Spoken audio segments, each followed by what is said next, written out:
عزیز طالبات، السلام علیکم۔ آئیے آج ہم حصہ اضافی مطالعہ کے دوسرے سبق مچھر کا مطالعہ کریں۔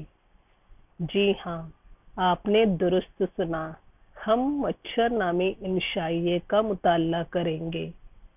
جیسا کہ ہم جانتے ہیں کہ انشائیے کے لیے موضوع کی کوئی قید نہیں اور انشائیہ نگار معمولی موضوعات پر انوکھے خیالات پیش کر کے انسانی فطرت کے کسی نیم تاریک گوشے کو منور کرنے کی کوشش کرتا ہے۔ تو دیکھتے ہیں خواجہ حسن نظامی ایک مچھر کے ذریعے ہمیں کیا درس دیتے ہیں۔ لیکن پہلے مصنف سے جان پہچان کر لیں۔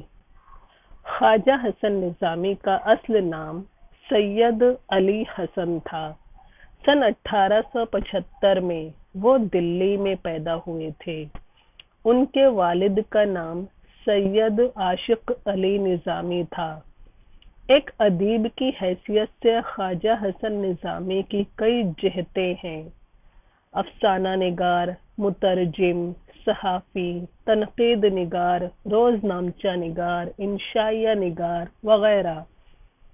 انہوں نے مختلف موضوعات پر تقریباً 300 کتابیں لکھیں۔ ان کی تصانیف میں سپارہ دل مچھر اسی سپارہ دل سے ماخوذ ہے۔ یہ انشائیوں کا مجموعہ ہے، خواجہ حسن نظامی کے انشائیوں کا مجموعہ ہے۔